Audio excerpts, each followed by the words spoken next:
O ritmo do primeiro dia de trabalhos no Supremo indica que devemos saber, nesta quarta-feira, se Jair Bolsonaro e outras 7 pessoas se tornarão réus por tentativa de golpe de Estado. Eles formam o que a denúncia da Procuradoria-Geral da República chama de núcleo crucial da trama criminosa. Em cerca de 6 horas de sessão hoje, os ministros da primeira turma afastaram todas as demandas dos denunciados, inclusive a de que o julgamento fosse transferido para o colegiado completo do tribunal. O advogado disse que Bolsonaro não participou do 8 de janeiro e ainda repudiou o vandalismo. Em geral, defesas se concentraram em questionamentos à delação de Mauro Cid. Comigo no estúdio, a Júlia Voelib explica as diferentes estratégias dos advogados. Antes de passar o primeiro dia de julgamento, nós vamos mostrar quem são os 8 denunciados que podem virar réus já nesta quarta-feira, caso o Supremo aceite a denúncia apresentada contra eles pelo Procurador-Geral da República. Vamos ver aqui então no telão. Primeiro, o próprio ex-presidente Jair Bolsonaro, e eu vou destacar para vocês o momento em que, de surpresa, ele apareceu, entrou no plenário do Supremo e se sentou na primeira fila, ali no gargarejo, diante dos ministros. Bolsonaro foi o único denunciado a acompanhar presencialmente a sessão de hoje do julgamento. Além do ex-presidente, vamos colocar aqui, tem 7 outros denunciados. Os generais da reserva Augusto Heleno, que foi ministro do Gabinete de Segurança Institucional no governo Bolsonaro, general Paulo Sérgio Nogueira, que foi comandante do Exército e foi ministro da Defesa também, e o sempre lembrado general Walter Braga Neto, porque esse foi ministro da Defesa, da Casa Civil e vice na chapa de Bolsonaro à reeleição. Também fazem parte do grupo de denunciados o almirante Almir Garnier dos Santos, que foi comandante da Marinha, tenente-coronel Mauro Cid, esse todo mundo lembra, porque ele é o delator do esquema e foi ex-ajudante de ordens do Bolsonaro, o deputado federal Alexandre Ramagem, que foi diretor-geral da ABIN, e Anderson Torres, que foi ministro da Justiça do governo Bolsonaro.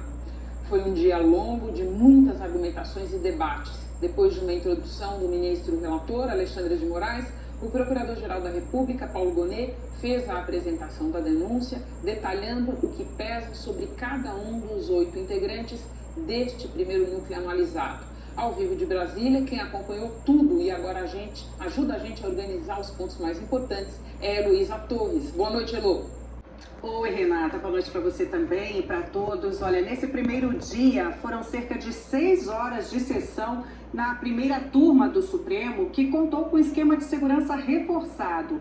Teve polícia militar do lado de fora, varredura com cães, policiais judiciários por todos os lados, dentro e fora do Supremo. Só autoridades, advogados e jornalistas tiveram autorização para entrar. O ministro Alexandre de Moraes fez uma descrição detalhada do caso. A ação coordenada foi a estratégia adotada pelo grupo para perpetrar crimes contra as instituições democráticas, os quais não seriam viáveis por meio de um único ato violento. O Procurador-Geral da República falou em seguida. A PGR é a autora da denúncia e Paulo Gonet pediu que os acusados virem réus. A denúncia retrata acontecimentos protagonizados pelo agora ex-presidente da República, Jair Bolsonaro, que formou, com outros civis e militares, organização criminosa que tinha por objetivo gerar ações que garantissem a sua continuidade no poder, independentemente do resultado das eleições de 2022. A organização tinha por líderes o próprio presidente da República e o seu candidato a vice-presidente, general Braga Neto. Gonet, então, descreveu passo a passo a tentativa de golpe, que para a PGR começou com o ataque às urnas em 2021 e culminou no 8 de janeiro de 2023. Gonet citou também o plano chamado de Punhal Verde-Amarelo. As investigações revelaram a aterradora operação de execução do golpe, em que se admitia até mesmo a morte do presidente da República e do vice-presidente da República eleitos, bem como de ministro do Supremo Tribunal. O plano se desdobrou em minuciosas, requintadas e perniciosas etapas. Tinha no Supremo Tribunal Federal o alvo a ser neutralizado. Vamos para a etapa seguinte, então, em que as defesas dos 8 denunciados tiveram a oportunidade de apresentar os seus questionamentos, 15 minutos para cada advogado. Isso, Renata. E as falas seguiram a ordem alfabética dos nomes dos denunciados por decisão do presidente da turma, ministro Cristiano Zanin.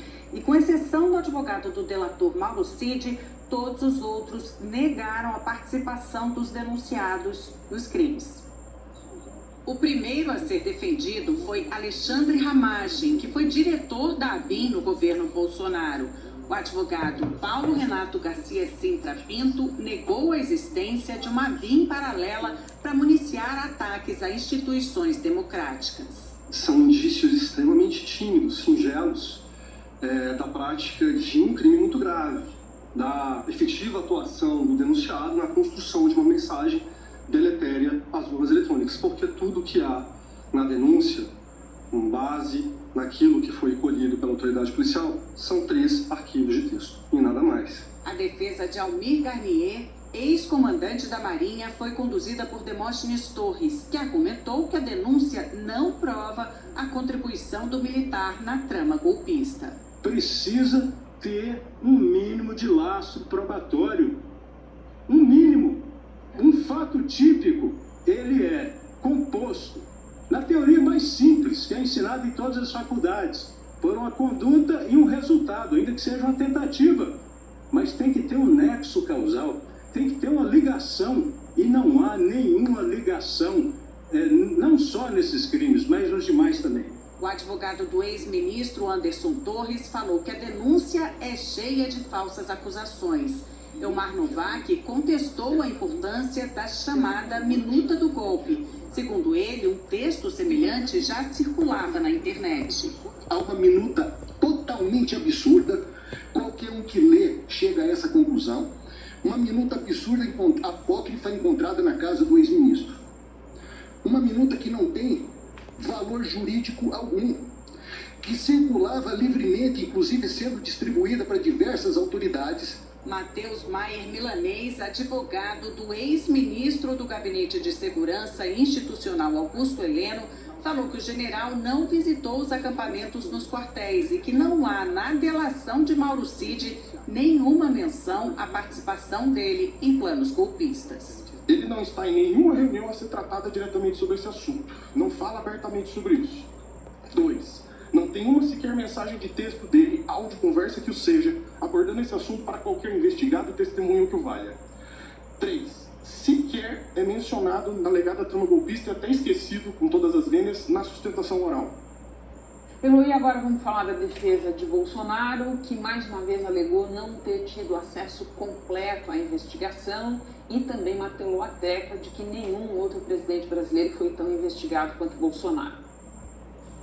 Sim, Renato, foi exatamente isso. E o advogado Celso Vilardi disse que nenhum documento prova a participação do ex-presidente na trama golpista e que não é possível dizer que ele foi o líder da organização criminosa. Eu não tenho a completude, eu não tenho os telefones, eu não tenho as mídias. Há uma discussão muito grande a respeito desse plano punhal verde e amarelo. Há uma reunião. Seria absolutamente imprescindível verificar as demais mensagens que foram passadas naquele dia. As outras mensagens que foram passadas pelo WhatsApp. Os outros documentos que estão na mídia. É essa a reclamação da defesa. O que nós temos, e temos tudo que a denúncia citou e tudo que o relatório da Polícia Federal citou, mas esse é o recorte da acusação. Com todo respeito, a defesa tem direito a fazer o seu próprio recorte. Ele também questionou a validade da delação de Mauro Cid. Disse que o ex-ajudante de ordens rompeu o acordo e foi chamado para novos depoimentos. Afirmou que o caso deveria ser julgado no plenário do STF e voltou a negar a participação do ex-presidente numa organização criminosa. Eu entendo a gravidade de tudo o que aconteceu no 8 de janeiro. Mas não é possível que se queira imputar a responsabilidade ao presidente da República ou colocando como líder de uma organização criminosa quando ele não participou dessa questão do 8 de janeiro. Pelo contrário, ele a repudiou. O advogado de Mauro Cid, César Bittencourt, disse que o ex-ajudante de ordens contribuiu para as investigações e que por isso o STF não deve receber a denúncia contra ele. Com o assessor que foi do presidente, ele tinha conhecimento dos fatos, tinha conhecimento dos aspectos que se desencadearam. E dessa forma, o relator Cid se desincumbiu, buscou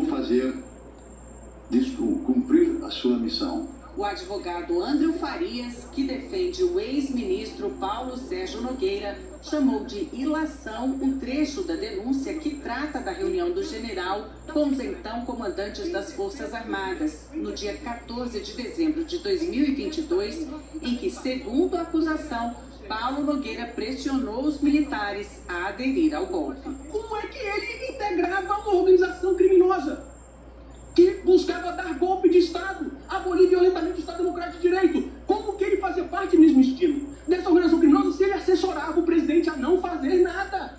Se ele era totalmente contra golpe de Estado? Se ele temia que uma doideira fosse assinada? O último advogado a falar foi o de Braga Neto, candidato a vice na chapa de Bolsonaro à reeleição. Ele está preso desde 14 de dezembro do ano passado. José Luiz Oliveira Lima afirmou que o general da reserva tem reputação ilibada e que a PGR não apontou elementos sobre qual seria a atuação específica de Braga Neto na trama golpista. Não fiz porque não tem absolutamente nada. Eu quero dizer a Vossas Excelências que Braga Neto não teve qualquer participação, qualquer relação com os fatos de 8 de janeiro. O colaborador Cid, que mente, e mente muito, Braga Neto não participou da elaboração de qualquer plano que atentasse contra o Estado Democrático de Direito, que atentasse contra a vida de um presidente da República, de um vice-presidente da República e do eminente relator. Braga Neto é inocente. Elô, muito obrigada pelas informações. Longo dia, bom descanso para você. Vencida essa etapa em que falaram os advogados, os ministros da primeira turma voltaram a se reunir à tarde para analisar algumas dessas questões levantadas pelas defesas. A gente preparou aqui um resumo do que eles votaram. O primeiro pedido julgado foi o de afastamento dos ministros Cristiano Zanin, Flávio Dino e Alexandre de Moraes do caso. As defesas também alegaram que o STF não seria um tribunal adequado para esse caso, já que os acusados não têm mais foro privilegiado. Outra questão levantada é se um julgamento como esse deveria se dar na primeira turma ou, que tem 5 ministros, ou subir para o plenário com todos os 11 do tribunal. Os magistrados também decidiram sobre um pedido da defesa de Bolsonaro para que fosse instituído um juiz de garantias, que é uma espécie de fiscalizador das investigações. Foram votados ainda pedidos de anulação da delação de Mauro Cid e do caso como um todo. Nesse primeiro dia, os ministros rejeitaram todos os recursos, esses recursos aqui apresentados pelas defesas. Assim como Heloísa Torres, a Carla Lucena acompanhou todo o julgamento e agora explica essas decisões ao vivo. Boa noite, Carla. Oi, Renata, boa noite para você, boa noite a todos. Olha, 3 das 5 questões preliminares envolviam a atuação dos ministros. O relator, ministro Alexandre de Moraes, abriu a análise das preliminares com pedido de afastamento dele próprio e dos ministros Flávio Dino e Cristiano Zanin. Sobre esses pedidos de suspeição e de impedimento dos 3 ministros, o placar foi unânime para rejeitar. Eles argumentaram que a questão já foi tratada pelo plenário, que reconheceu a imparcialidade de Moraes, Dino e Zanin. Os juízes são imparciais e a menos que se comprove algum comportamento contrário, que não se tem neste caso, não há por que afastar em nome de uma possível desconfiança de alguém. O ministro, desde o início, comportou-se exatamente no sentido que é dever de todo juiz, em qualquer lugar do mundo, atuar com imparcialidade para a garantia dos direitos das partes. Carla, já sobre essa questão, fica na primeira turma ou vai para o plenário, ganhou ficar na primeira turma, mas não teve unanimidade. É isso, Renata. Nessa questão, o ministro Alexandre de Moraes também votou para rejeitar. Ele lembrou que em dezembro de 2023, antes mesmo do oferecimento da denúncia, o plenário já tinha decidido que a maioria dos casos criminais passaria a ser julgada pelas turmas do tribunal e que não há elemento que justificasse abrir exceções. Moraes foi seguido por Dino, Carmen Lúcia e Zanin. O ministro Luiz Fux abriu divergência. argumentou que já tinha votado anteriormente para que denunciados sem foro fossem julgados por instâncias inferiores da Justiça e que, caso a ação fosse aberta no Supremo, que fosse analisada pelo plenário. Mas, no fim, por 4-1, prevaleceu a posição do relator. Já foram oferecidas denúncias, recebidas, processadas aqui na primeira turma, 168 ações ligadas ao dia 8, ou seja, o tratamento é igualitário a todos os acusados, a todos os denunciados. Não se justifica nenhum tratamento diferenciado em relação a esse ou aquele acusado, a esse ou aquele denunciado.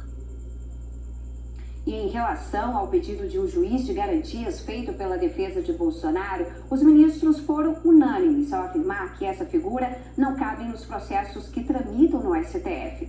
Os ministros também julgaram o pedido de anulação de todo o caso. As defesas alegaram que houve ilegalidade na abertura da investigação e no fatiamento da denúncia em núcleos, e ainda apontaram que não tiveram acesso a todas as provas do processo. Os ministros também rejeitaram todos esses pontos. Flávio Dino disse que nesta fase o julgamento é apenas sobre a aceitação da denúncia ou não, e que progressivamente as defesas terão mais acesso ao conjunto probatório. Vamos ouvir. Defesa deve, com plena paridade de armas, ter acesso cada vez maior, progressivamente, ao conjunto de elementos. Nesse instante, nós estamos, sim, analisando fragmentos de realidade que marcam a proposta do Ministério Público. A resposta que o Poder Judiciário dá é: esses fragmentos, ou como disse um ilustre advogado que aqui está, esses melhores momentos possuem justa causa? São acompanhados das condições de aferição da justa causa, sim ou não? Carla, vamos falar agora da delação do Mauro Cid, porque essa foi questionada por todas as defesas dos 8 denunciados, mas parou de pé, pelo menos por enquanto. Exatamente, Renata. A gente está falando aqui de outra decisão unânime. No voto do relator, Alexandre de Moraes disse que o acordo cumpriu as exigências legais e que Cid não foi coagido em nenhum momento. Os ministros Luiz Fux e Cristiano Zanin lembraram que a análise sobre a veracidade de uma delação só é feita depois do recebimento da denúncia. Também destacaram que a delação é apenas um meio de obtenção de provas. A delação ela tem eficácia quando se verifica se procedem aquelas afirmações em relação ao momento final do processo. Mas vejo com muita reserva 9 delações de um mesmo colaborador, cada hora acrescentando uma novidade. De sorte que, em se tratando desse momento, eu me reservo o direito de avaliar no momento próprio digamos assim, legalidade, a eficácia dessas delações sucessivas.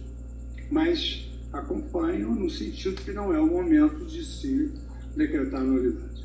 Foi dito que o colaborador teria mentido. Essa é uma possibilidade real, mas que terá que ser verificada se houver o recebimento da denúncia no curso da instrução. O colaborador vai ser ouvido em juízo, vai poder ser questionado pelas defesas, se houver a instauração da ação penal, e aí é que será o momento oportuno de se aferir a credibilidade ou não daquilo que foi dito e mais, a eficiência ou não dessa colaboração, inclusive para o deferimento dos benefícios previstos em lei.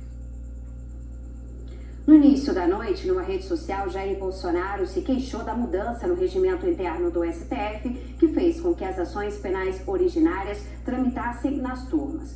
Lembrou também a ampliação da competência do Supremo 2 semanas atrás para alcançar réus que não exercem mais função pública. E afirmou que as garantias inerentes ao foro incluíram o julgamento pelo plenário no caso de um crime comum cometido por presidente da República.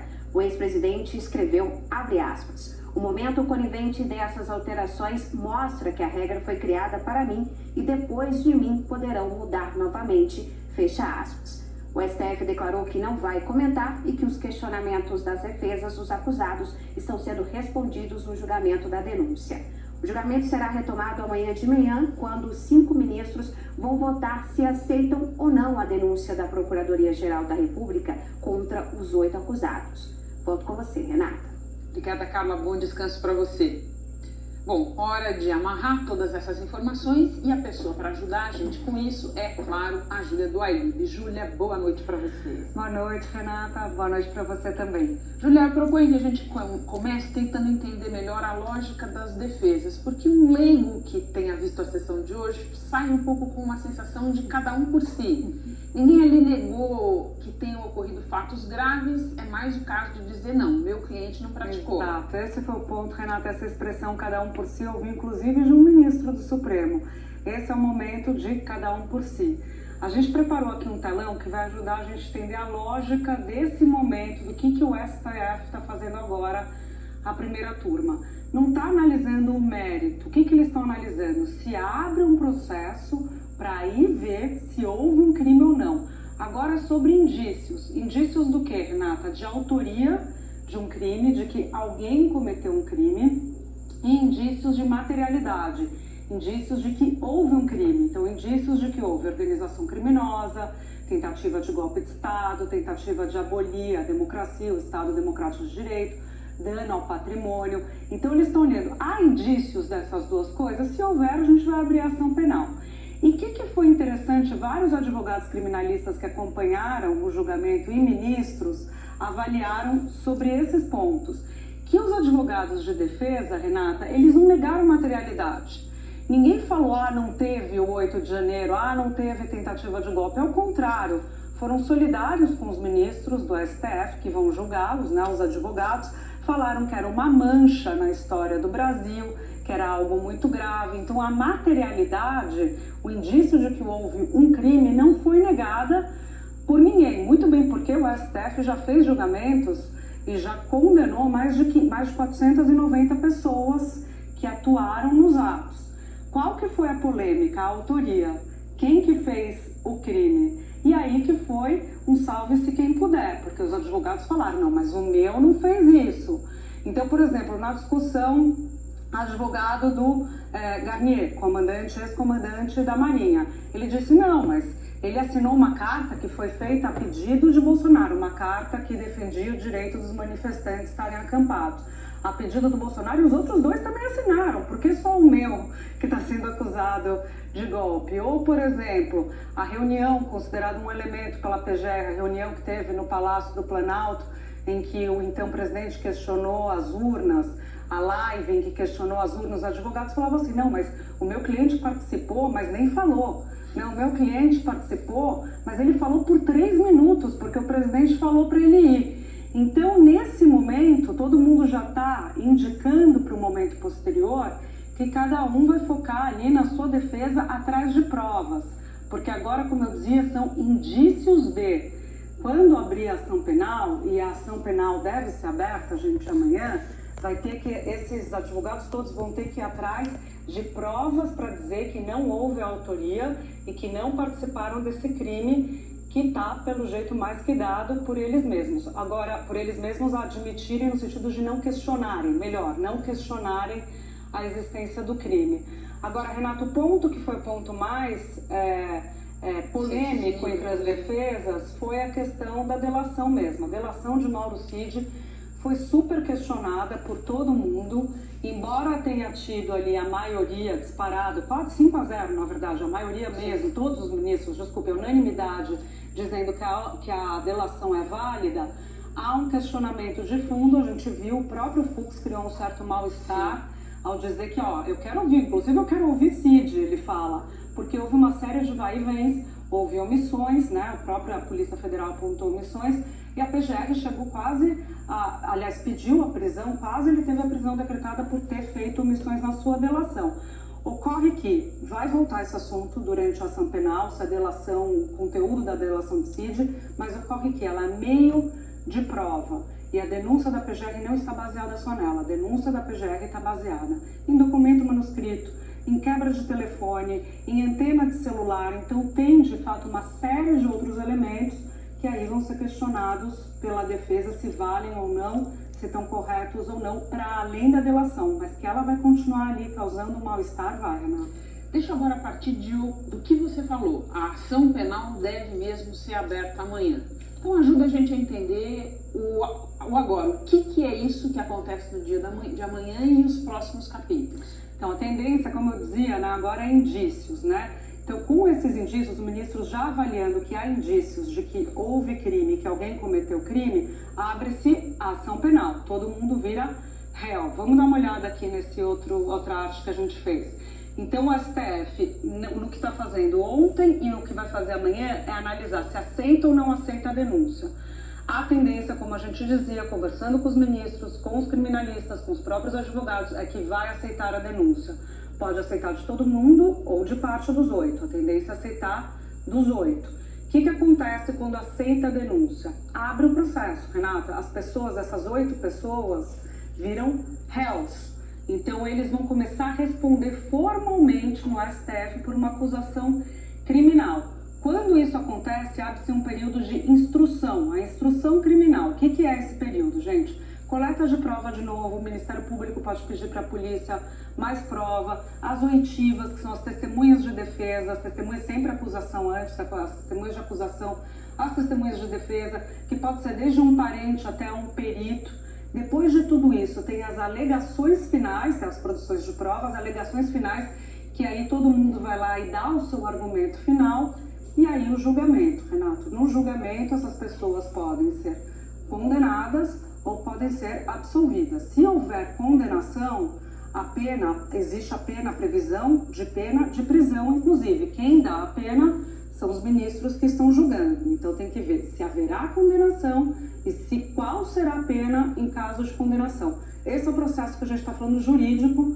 Não podemos esquecer que tem um processo político que é quase que colado com esse, que é a discussão da anistia que Bolsonaro e seus aliados defendem no Congresso. Então, um braço é esse, jurídico, e outro braço que a gente vai acompanhar nos próximos meses é a discussão política de uma anistia em caso dessa condenação, se ela ocorrer, como a gente está vendo, que é o caminho. E eu só acrescentaria as tuas explicações todas, que tudo isso que você descreveu para esses 8 ainda vai acontecer para um bocado de outros denunciados de outros núcleos, né, da denúncia? Tem outros 26, divididos em mais 2 núcleos, que vão ser julgados. Aliás, se a denúncia vai ser aceita pelo STF até abril, analisa-se os outros 2 grupos, e depois todos eles passam, se aceitar a denúncia, passam por esse mesmo processo. A fila vai andando. Juliana, muito obrigada. A gente se fala na quinta-feira. Combinado.